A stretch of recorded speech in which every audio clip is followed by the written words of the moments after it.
아침에 나로 주의 인자한 말씀을 듣게 하소서. 성도 여러분 안녕하세요. 화요일입니다. 오늘도 하나님의 사랑이 여러분들의 삶의 자리에 가득하기를 간절히 소망합니다. 말씀 한 곳 봅니다. 요한계시록 13장 1절부터 10절까지의 말씀을 봉독해 드립니다. 내가 보니 바다에서 한 짐승이 나오는데 뿔이 10이요 머리가 7이라. 그 뿔에는 10 왕관이 있고 그 머리들에는 신성 모독하는 이름들이 있더라. 내가 본 짐승은 표범과 비슷하고 그 발은 곰의 발 같고 그 입은 사자의 입 같은데 용이 자기의 능력과 보좌와 큰 권세를 그에게 주었더라. 그의 머리 하나가 상하여 죽게 된 것 같더니 그 죽게 되었던 상처가 나음에 온 땅이 놀랍게 여겨 짐승을 따르고 용이 짐승에게 권세를 주므로 용에게 경배하며 짐승에게 경배하여 이르되 누가 이 짐승과 같으랴? 누가 능히 이와 더불어 싸우리요 하더라. 또 짐승이 과장되고 신성 모독을 말하는 입을 받고 또 42달 동안 일할 권세를 받으니라. 짐승이 입을 벌려 하나님을 향하여 비방하되 그의 이름과 그의 장막 곧 하늘에 사는 자들을 비방하더라. 또 권세를 받아 성도들과 싸워 이기게 되고 각 족속과 백성과 방언과 나라를 다스리는 권세를 받으니 죽임을 당한 어린 양의 생명책에 창세 이후로 이름이 기록되지 못하고 이 땅에 사는 자들은 다 그 짐승에게 경배하리라. 누구든지 귀가 있거든 들을지어다. 사로잡힐 자는 사로잡혀 갈 것이요 칼에 죽을 자는 마땅히 칼에 죽을 것이니 성도들의 인내와 믿음이 여기 있느니라. 아멘. 오늘 이 요한계시록 13장에는 두 짐승에 대한 이야기가 나옵니다. 이 두 짐승을 통해서 마지막 때에 얼마나 큰 환난과 또 박해가 있는지를 이 사도 요한을 통해서 하나님은 우리에게 말씀해 주고 계십니다. 오늘 본문을 1절부터 10절까지의 한 짐승이 나오고요. 11절 이후에 또 한 짐승이 나옵니다. 그래서 짐승 두 마리의 짐승에 대한 이야기가 나오는 거죠. 오늘 이 본문 1절에 보면 바다에서 한 짐승이 나왔다.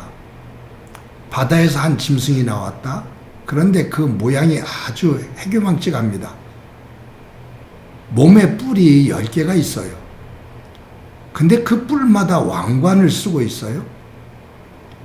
근데 머리는 7개예요. 그리고 그 7개 머리에는 신성을 모독하는 이름들이 기록되어 있어요. 즉 하나님을 모독하는 글들이 쓰여 있다 그 말이에요. 이 짐승의 모습을 그 모양을 묘사하는데 표범의 모양 같았다. 표범과 비슷했다. 그런데 그 발은 곰의 발 같았다. 그 짐승의 입은 사자의 입 같았다.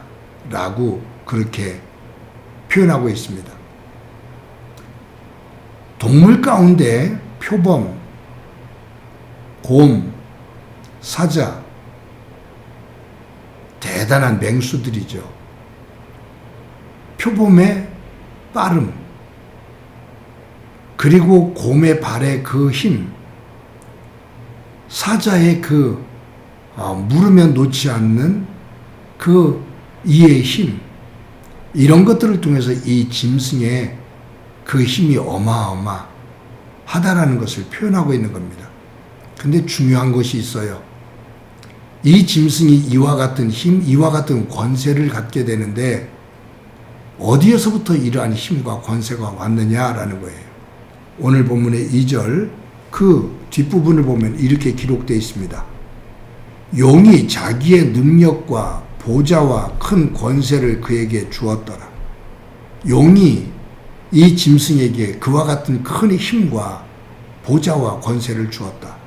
여기 4절에서도 용이 짐승에게 권세를 주므로 라고 말해요.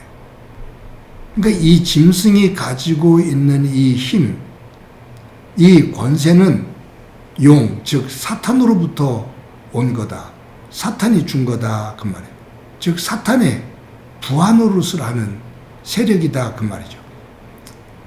그렇다면 이 짐승, 이 10개의 뿔, 왕관, 그리고 7머리, 그리고 하나님을 모독하는 이름, 이것은 무엇을 말하나? 무엇을 의미하는 걸까라는 거예요. 제가 볼 때는 하나님을 대적하는 나라들, 지금까지 하나님을 대적하고 하나님의 백성들을 억압했던, 핍박을 했던 나라들, 아수르, 바벨론, 애굽, 페르시아 많죠. 헬라, 로마, 이러한 여러 나라들, 그리고 그 가운데서도 아주 독하게 하나님의 백성들을 억압하고 박해하고 죽음으로 몰아갔던 악한 왕들, 이들을 의미하는 거다라고 그렇게 봅니다. 여러분, 이 짐승은 용으로부터 이와 같은 힘과 권세를 받아서 무엇을 하냐 하면, 여기에 보면 5절에 또 짐승이 과장되고 신성 모독을 말하는 입을 받고 또 42달 동안 일할 권세를 받으니라. 짐승이 입을 벌려 하나님을 향하여 비방하되 그의 이름과 그의 장막 곧 하늘에 사는 사자들을 비방하더라. 그러니까 이 짐승은 하나님을 비방합니다. 그리고 하나님의 사람들을 비방합니다. 그리고 억압을 합니다. 왜냐하면 하나님의 대적자인 사탄의 수하이기 때문이죠. 이 사탄의 수하가 되어서 사탄이 주는 힘과 사탄이 주는 권세를 가지고 하나님을 비방하고 하나님을 믿는 사람들을 핍박하고 박해하면서 그 하나님으로부터 멀어지게 하는 거예요. 여기 3년 반 동안, 그리고 다음에 나옵니다만 짐승의 숫자 666 아주 유명하지요. 이 짐승의 숫자를 이마에 새기죠. 그래서 이 숫자가 없으면 살아갈 수 없도록 만드는 거예요. 그래서 예전에 제가 학생 때 부흥 강사들이 이 계시록을 강의하면서 이 666은 신용카드에 있는 그 쓰여져 있는 그 마크 있잖아요. 그 숫자, 거기에 666이 들었다. 그래서 이 신용카드는 쓰면은 안 된다. 그것은 사탄의 부하가 되는 거다. 사탄의 숫자를 이마에 맞는 것과 같다라고 막 얘기를 했어요. 그런데 웃지 못할 일이 있는데, 그때 그렇게 설교라고 가르쳤던 분이 지금 우리 한국교회 속에서, 우리 통합적 장로교회 속에서 큰 교회를 이끌고 있고 총회장까지도 하셨습니다. 그런데 그분은 666 이 신용카드의 이 바에 수였다고 말하면서 그분은 지금도 신용카드를 잘 사용하고 있죠. 그러니 성경을 해석할 때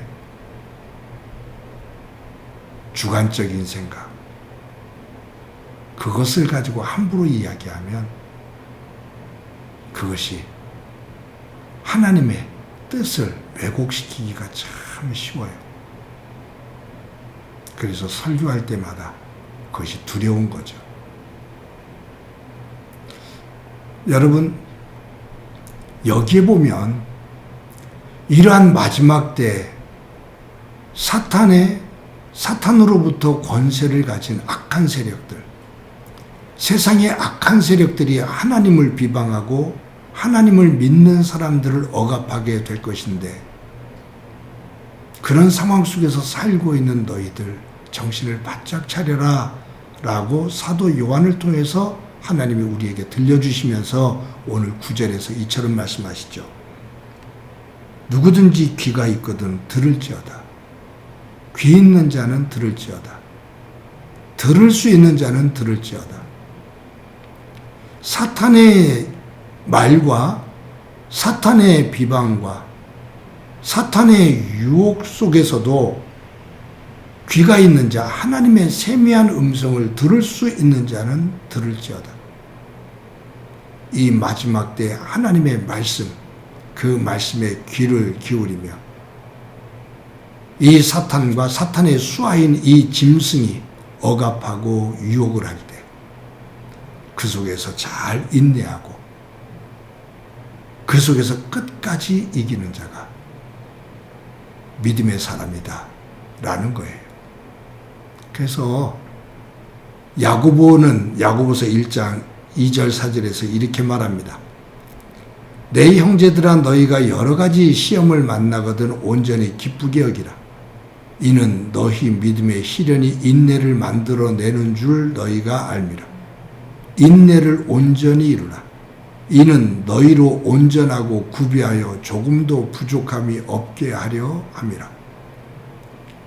하나님 안에서 하나님의 말씀을 꼭 붙잡고 삶의 자리에 그 믿음을 지켜나가는데 그 믿음의 자리에 서는 것이 참으로 힘든 시대에 살고 있지만 말씀 꼭 붙잡고 인내하는 가운데 그 속에서 믿음의 꽃을 피우고 그 인내하는 이에게 하나님께서 약속하신 참된 구원의 기쁨, 하나님이 예비해 두신 그 복의 자리에 우뚝 설 수 있는 저와 여러분이 되어지기를 간절히 소망합니다. 한번 기도합니다. 하나님 감사합니다. 하나님을 대적하는 사탄이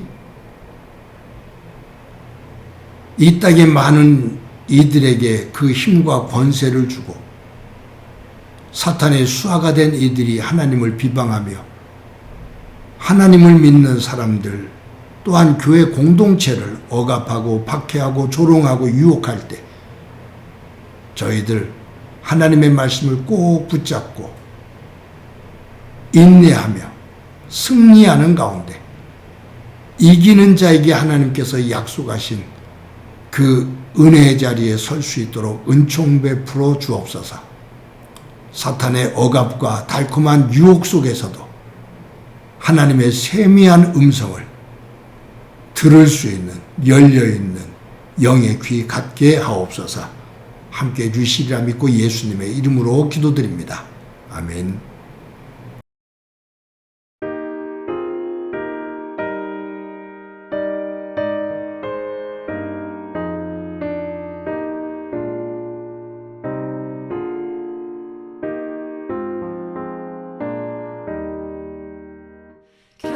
겸손히 주를 섬길 때 괴로운 일이 많으나 구주여 내게 힘주사 잘 감당하게 하소서. 인자한 말을 가지고 사람을 감화시